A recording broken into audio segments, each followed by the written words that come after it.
ठरलं तर मग या मालिकेच्या आजच्या भागात इथे आपण पाहणार असतो की आता सायलीला हाताला चटका बसलेला असतो, त्यामुळे हे अर्जुनला काही माहीत नसतं. ती अर्जुनसाठी इथे कॉपी घेऊन आलेली असते. तेव्हा अर्जुनला कळतं की सायलीला चटका वगैरे बसलेला आहे. तेव्हा तो लगेच म्हणतो की थांब मी त्यासाठी क्रीम वगैरे लावतो. तेव्हा सायली म्हणते नका नका, मला प्रतिमा आत्याने क्रीम लावली आहे. तुम्हाला एक सांगू का, जेव्हा मला लागलं प्रतिमा आत्याला माझी खूप काळजी वाटत होती आणि त्या बोलण्याच्या ओघात मला तन्वी म्हणून गेल्या. आता इथे अर्जुन म्हणत असतो की तुम्ही दोघी मायलेकी तर आहातच, पण लक्षात ठेव कुणीतरी आपली काळजी करायला आहे म्हणून असे उद्योग करत बसायचं नाही, असा अर्जुन आता सायलीला म्हणत असतो. आता इकडे दुसऱ्या बाजूला तन्वीने खरं तर अश्विनला कॉपी बनवून आणलेली असते. धर अश्विन, तुझ्यासाठी मी कॉपी बनवून आणली आहे असं ती इथे म्हणत असते. आता अश्विन ती टेस्ट करून पाहत असतो. तेव्हा तिला म्हणत असतो की कॉपी इतकी थोडी टाकतात का, जरा आणखी टाकू नाही का. तेव्हा इथे लगेच तन्वी म्हणत असते की हो, जरा कमी झाली का, आणखी स्ट्रॉंग पाहिजे होती का तुला. तेव्हा अश्विन इथे म्हणतो की मी तुला किती वेळेस मला कशी कॉपी लागती हे सांगितलं आहे, मात्र त्याला शिकण्याची इच्छा देखील असायला हवी ना, असं म्हणून खरं रागारागत असतो. कॉफीचा कप तिथंच ठेवतो आणि तो तिथून निघून आता तन्वीचा हा प्लॅन तर फेल गेलेला असतो. ती स्वतःच्याच मनाशी म्हणत असते मी कितीही काही केलं ह्यांच्यासाठी तरी ह्यांना अजिबात त्याची किंमत नाही. आता इकडे दुसऱ्या बाजूला मेहपतला देखील जेलमध्ये फार टेन्शन आलेलं असतं, कारण की अर्जुन त्याला भेटून गेलेला असतो. अर्जुन असं काही बोलला असतो, त्यामुळेच त्याला हे टेन्शन आलेलं असतं. आता इथे त्याला त्या सर्व गोष्टी आठवतात की अर्जुन म्हटला होता की साक्षीचं नाव काढलं की तुमच्या चेहऱ्याचे हावभावच बदलतात, आणि ती जी तुला वकील भेटायला आलती ती कोण आहे, विशाखा प्रभूने. हे सर्व काही अर्जुनने बोललेलं खरंही ते मेहपतला आठवत असतं. तो आता स्वतःच्याच मनाशी म्हणत असतो की त्याने आज साक्षीचं नाव घेतले आणि ते विशाखा प्रभूनेपर्यंत देखील तो पोहोचला आहे. त्याने साक्षीचा विषय खेचला नाही ते बरं झालं, पण मात्र तो विषय जर तो खाणायला लागला तर त्याला वेळ लागणार नाही साक्षीपर्यंत पोहोचायला. मला काहीतरी करायला हवं असं तो सर्व इथे मनाशी बोलत होता. आता हे सर्व काही मेहपतला टेन्शनमध्ये बघून खरं नागराजनी बरोबर त्याला म्हटलं असतं की काय मेहपत, काय झालं तुला, टेन्शनमध्ये आलास तू, असं म्हणून खरं तर त्याच्याकडे तो इथे उठून आलेला असतो. आणि तो म्हणत असतो की हा ना, टेन्शनमध्ये तर तू येणारच ना, कारण की तुला अर्जुन भेटून गेला आहे. तुला काही प्रश्न विचारले असतील त्यांनी आणि तू देखील त्या प्रश्नाचं उत्तर दिलं असेल. काय नेमकं प्रश्न विचारले अर्जुनने तुला आणि तू उत्तर तरी काय दिलं, असं म्हणून खरं तर नागराज इथे हसत असतो. आता तो परत म्हणत असतो की खरं तर तू काहीच बोलू शकला नसेल, थप्प उभा राहिला असशील, कारण की तुझ्या मेलेल्या मुलीची आठवण काढली की तुझं तोंड बंद होतं. आता इथे मेहपत म्हणत असतो की नाग्या, तुझं थोबाड बंद करायचा, लय झालं तुझं माझ्या फाटक्यात पाय घालायचे. आता मी तुझ्या धमक्यांना खरं तर अजिबातच घाबरणार नाही. आता इथे नागराज म्हणत असतो की मी माझं थोबाड तर बंद करणार आहे, पण तुझं थोबाड तू बंद कर, कारण की पोलिसासमोर आणि त्या अर्जुनसमोर तू अजिबात तुझं तोंड उघडू नको. तू जर तोंड उघडलंस तर त्याचा काय परिणाम होणार तुला माहितीच आहे ना चांगलं. आता इथे मेहपत म्हणत असतो की तुला काय वाटतं मी असाच बसलो आहे हातावर हात धरून येतं. अरे ज्याच्या नावावर तू मला धमक्या देतोस त्याला मी कधी भुरकन उघडून दुसरीकडे ठेवीन हे तुला कळणार देखील नाही. आता इथे नागराज म्हणत असतो की तुझा हा गैरसमज आहे, कारण की साक्षी काही तर पनवेल सोडून इथून जात नसते का, विचार की मला, विचार जाऊ दे मीच सांगतो. ती इथं पनवेल सोडून जातच नसते, कारण की ती प्रेमात पडली. हे ऐकल्याबरोबर आता मेहपतचा चेहरा इथे बघण्यासारखा झाला होता. आता इकडे दुसऱ्या बाजूला अर्जुन इथे सायलीला म्हणत असतो की सायली आगोतीये. तेव्हा सायली म्हणते थोडीशी. तेव्हा अर्जुन म्हणतो औषध लावू. आता तो औषध लावून म्हणून खरं प्रेमाने तिच्या हातावर इथे फुंकर मारत असतो. सायली देखील इथे लाजलेली असते. तितक्यातच इथं येतो अश्विन. आता अश्विन खरं आलेला असतो, त्यांचं दोघांचं देखील त्याच्याकडे लक्ष नसतो, त्यामुळे तो आवाज करूनच म्हणत असतो की तुमचं काही असेल तर येऊ का, मी नंतर येऊ का. तेव्हा मात्र अर्जुन म्हणतो आलास ना आता ये बाबा, आणि सायलीच्या हळूच कानात म्हणतो की आता कुठं रोमॅन्स सुरू होता. आता लगेच सायली म्हणते काय हो तुमचं पण, या अश्विन भाऊजी या, तुमचं काही काम होतं का, असं म्हणून अश्विन आता त्यांच्याजवळ आलेला असतो. अश्विन आता ह्या दोघांना सांगत असतो की तुम्हाला जे हॉस्पिटलच्या पेपरमध्ये नाव सापडलं होतं त्या नावाचा खरं तर स्टाफ तिथे एकही नाही. आता अश्विन इथे असा देखील म्हणत असतो की मी पण जुने जरा रेकॉर्ड चेक केले तेव्हा कळले की प्रतिमा आत्याची खोटी डेड बॉडी जेव्हा सापडली होती तेव्हा सुनीता काकडे नावाची एक नर्स त्या ड्युटीवर होती, आणि विशेष म्हणजे त्यांच्या 2 दिवसांनीच तिने ती नोकरीसुद्धा सोडली. आता इथे अर्जुन म्हणत असतो की तिने रिझाईन देण्याचं काही कारण तिथे सांगितलं होतं. तेव्हा इथे अश्विन म्हणतो की मी जरा थोडी माहिती काढली तेव्हा कळले की ती आता दुसऱ्या कोणत्या हॉस्पिटलमध्ये देखील जॉब करत नाही. आता इथे सायलीला देखील शंका आलेली असते. ती इथे म्हणत असते की म्हणजे ती जी नर्स आहे ती नक्कीच खोट्या मृतदेहाच्या कटात तिचा सहभाग असू शकतो. आता अर्जुन हे देखील विचारतो अश्विनीला की तिचा नंबर वगैरे तुला मिळाला का? तेव्हा अश्विनी तर म्हणतो की नाही, नंबर तर नाही मिळाला, मात्र जुन्या रेकॉर्डमध्ये तिचा ॲड्रेस मला मिळाला आहे, तो तुला मी लगेच पाठवतो. असं म्हणून अश्विनने आता अर्जुनला तो ॲड्रेस सेंड केलेला असतो. आता अर्जुन असं म्हणतो की ती नर्स जर त्या खोट्या डेड बॉडीत तिचा सहभाग असेल तर मात्र ती नागराज काका किंवा मेहपतला नक्कीच ओळखत असेल. आता ह्या सर्व काही गोष्टी त्यांच्या डोक्यात इथं एक एक येतच होत्या. आता अर्जुन हे देखील इथं म्हणत असतो की या सुनीता काकडेला आपल्याला लवकरात लवकर भेटायलाच हवं. आता इकडे दुसऱ्या बाजूला खरं तर नागराजचं हे बोलणं ऐकून मेहपतला फार राग आलेला असतो. तो म्हणत असतो की ए नागराज, तुझं तोंड जरा बंद कर, तुझ्या तोंडाला येईन ते इथे बडबड तू करू. माझी पोरगी असे काही कामं करणार नाही, ती प्रेमात वगैरे पडणार अजिबात नाही. आता नागराज ऐकून म्हणत असतो की तुला असं वाटतंय रे, पण मी स्वतःच्या डोळ्यांनी तसं पाहितलं आहे त्यांना एकत्र फिरताना. सचिन दीक्षित नाव आहे त्याचं, असं इथे नागराज आता मेहपतला सांगत असतो. तुझ्या पोरीलाही त्या पोराबद्दल इतकं माहीत नसेल तितकं मला सर्व त्या पोराबद्दल माहीत आहे. आता नागराज इथे म्हणतात आणखी एक ऐक मेहपत, तू आणखी एक गोष्ट ऐक, कारण की तुझ्या ज्या मुलीचा बॉयफ्रेंड आहे ना त्याचं लग्न झालेलं आहे. मात्र हे ऐकून खरं तर मेहपतला परत राग आलेला असतो. तो म्हणत असतो की अजून पुढं तुझ्यासाठी खूप धक्कादायक गोष्ट आहे, ती सांगू का मी तुला? तुला त्याच्या बायकोच्या माहेरचं नाव ऐकायचं आहे, अस्मिता प्रताप सुभेदार. आता हे ऐकून खरं तर मेहपतच्या पायाखालची जमीन सरकलेली असते. तो नागराज इथे म्हणतो की अर्जुन सुभेदार आहे, त्याची थोरली सख्खी बहीण आहे ती, आणि तो अर्जुनचा जो मेवणा आहे ना तो तुझ्या पोरीला खेळवतोय. हे सर्व काही ऐकून खरं तर इथे मेहपत फार तापलेला असतो, खूप चिडलेला असतो. त्याला काय करावं आणि काय नाही असं इथे झालं होतं. आता इकडे दुसऱ्या बाजूला खरं तर सर्वच जण इथे हॉलमध्ये बसलेले असतात. सर्वांचीच आता नाश्त्याची वगैरे तयारी इथे सुरू असते. आता इथे सायली आणि अर्जुन खरं तर बाहेर जाणार असतात त्या नर्सला भेटण्यासाठी.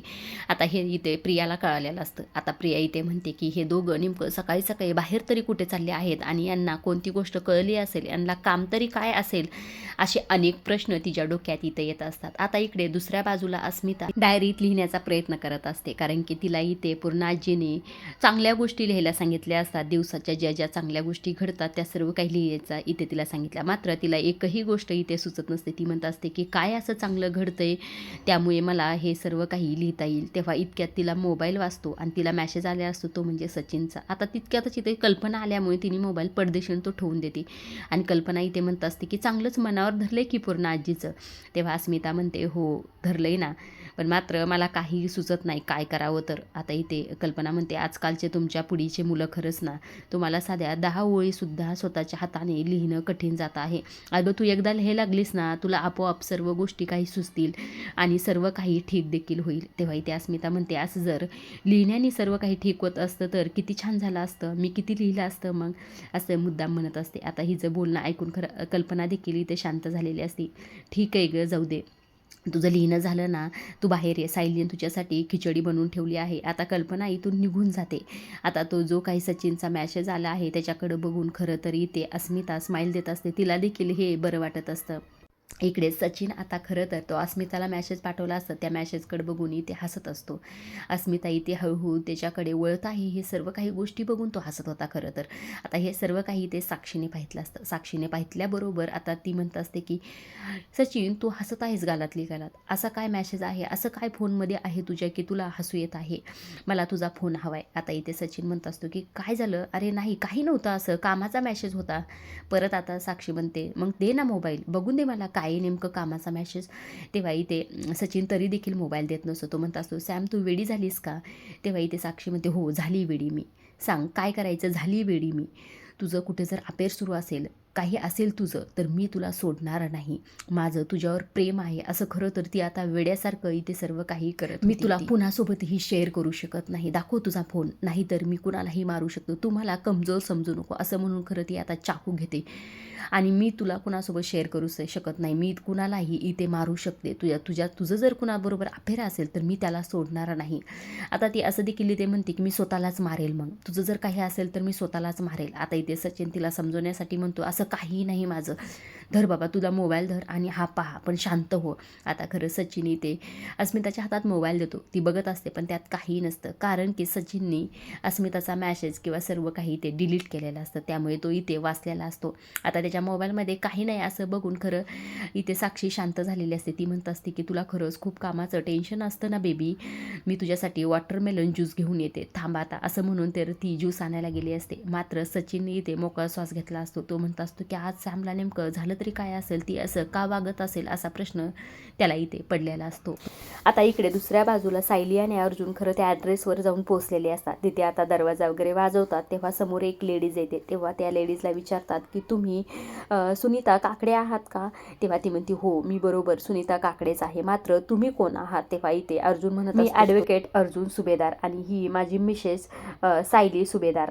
मग आमचं तुमच्याकडे जरा काम आहे, आम्ही जरा आतमध्ये येऊ शकतो का? असं म्हणून ते खरं आता तिच्या घरात गेलेले असतात. आता ते आतमध्ये येऊन बसलेले असतात. तेव्हा ती सुनीता काकडे असते, ती म्हणत असते तुम्हाला पाणी वगैरे हवं आहे का? तेव्हा इथे सायली म्हणते नको नको तुम्ही बसा ना.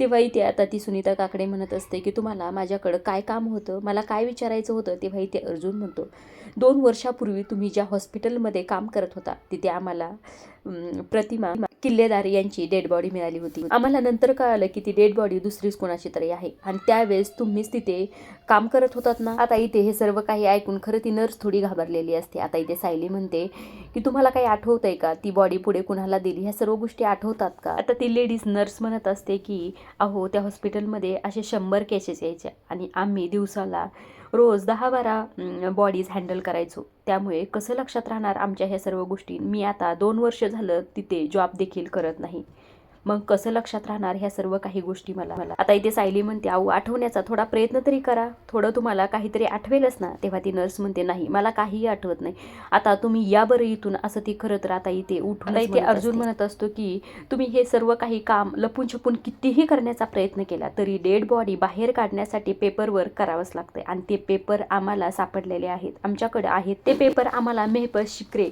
यांच्या घरात मिळाले आहेत. त्यामुळे हे सर्व काही ऐकून नर्स इथे फार घाबरलेली असते. आता सायली इथे म्हणत असते की तुमचा आणि त्या मेहपर शिकरेचा काही संबंध आहे का? आता ती नर्स म्हणत असते की खरं तर अशा नावाच्या माणसाला मी ओळखत देखील नाही. तेव्हा सायली म्हणते मग तुम्ही मृतदेह दिला तरी कुणाला तो? इथे अर्जुन असं देखील म्हणत असतो की असंच जर तुम्ही खोटं बोलत राहिलात, तुम्ही सर्व गोष्टी आमच्यापासून लपून ठेवल्या तर तुम्ही जेलमध्ये गेल्याशिवाय राहणार नाहीत आणि आम्हाला जर सर्व गोष्टी सांगितल्या तर आम्ही नक्कीच प्रयत्न करू की तुम्हाला शिक्षा होणार नाही म्हणून. आता ही नर्स इथे घाबरलेली असते, ती म्हणत असते की नाही नाही मला जेलमध्ये जायचं नाही. आता सायली इथे म्हणते मग आमच्यापासून काही लपवू नका. अर्जुन आता रागातच म्हणतो असतो की बोला मग, जे काही आहे ते पटकन मला सांगायचं सर्व काही. आता नर्स तिचं तोंड उघडणारच असते. आता इकडं दुसऱ्या बाजूला घरी प्रतिमा चहा पित असते आणि कल्पना इथे उपमा बनवत असते. आता इथे प्रतिमा कल्पनाला म्हणते काय छान उपमा बनवलास ग, त्याचा घमघमाट इथपर्यंत येत आहे. आता कल्पना म्हणते अगं भाऊजींना आवडतो ना म्हणूनच केला आहे बघ आता ह्यो. आता तितक्यातच विमल येते. विमल म्हणत असते की मी अस्मिता ताईला नाश्त्यासाठी बोलवलं आहे, त्या 2 मिनिटात येतील आता इथे. आता कल्पना म्हणते हो ती आली ना तिलाच विचारू सर्व काही गोष्टी. आता इथे प्रतिमा म्हणते नेमकं काय विचारायचं आहे? तेव्हा कल्पना म्हणते अगं सायली आणि अर्जुनची वेडिंग ॲनिव्हर्सरी येते ना, त्याच्याच प्लॅनिंगबद्दल बोलत आहोत, त्याचीच प्लॅनिंग करणार आहोत. तेव्हा इथे प्रतिमा म्हणते हो ग मी तर विसरूनच गेले ग हे सर्व काही. आता इकडे दुसऱ्या बाजूला नर्सनी इकडे तोंड उघडलेलं असतं. आता ती म्हणत असते त्या बाईची बॉडी मी नागराज किल्लेदार यांना दिली होती, त्या बाईचं मला त्यांनी वर्णन सांगितलं होतं आणि पैसे देखील दिलं होतं. त्या वर्णनाची बॉडी जर तुझ्याकडे आली तर मला ताबडतोब सांगायचं असं ते म्हणाले होते आणि म्हणूनच मी माझ्याकडे आल्यानंतर मी त्यांना सांगितलं होतं. मला तेव्हा पैशाची खरं तर फारच गरज होती, त्यामुळेच हे सर्व काही मी. अर्जुन म्हणतो नागराज किल्लेदार सोबत आणखी कुणी होतं का त्यावेळेस? आता ती नर्स घाबरतच म्हणत असते की नाही त्यांच्यासोबत कुणीही नव्हतं. आता इथे अर्जुन म्हणतो तुम्ही नागराज किल्लेदार विरुद्ध कोर्टात साक्ष द्याल का? तुम्ही जर साक्ष नाही दिली तर तुमची शिक्षा कमी करण्याची माझी जिम्मेदारी नाही, मी तुम्हाला अजिबात काही मदत करणार नाही. तेव्हा मात्र ही आता नर्स विचारात पडलेली असते. आजच्या पुरतं एवढंच. पुढील भाग पाहिला खरं तर अजिबातच विसरू नका.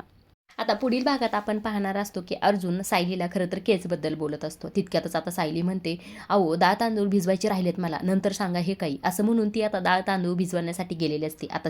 आता सायली वापस आली असतील, वापस येऊन म्हणत असते बोला आता तुमच्या केसबद्दल. तेव्हा अर्जुन इथे रागवलेला असतो. अर्जुन म्हणतो की तुझी इडली जास्त महत्त्वाची होती, म्हणजे माझी केस तुझ्या पुढं काहीच महत्त्वाची नाही का? आता सायली म्हणते हो ते महत्त्वाचंच होतं.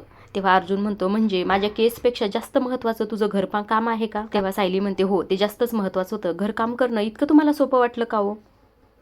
अर्जुन इथे म्हणत असतो की ठरलं तर मग आता उद्या वेडिंग ॲनिव्हर्सरीचं आपण हे सेलिब्रेशन करूया. तू ऑफिसला जायचं आणि मी घरकाम करायचं. ह्या दोघांनी आता जे काही ठरवलं आहे ते कसं होतं, कसं सक्सेस होतं हे पाहण्यासारखंच आहे. त्यामुळे पुढील भाग पाहिला खरं तर अजिबातच विसरू नका. अशा डेली मालिकेचे अपडेट जर तुम्हाला जाणून घ्यायला आवडत असतील तर आपल्या चॅनलला जरूर सबस्क्राईब करा. धन्यवाद.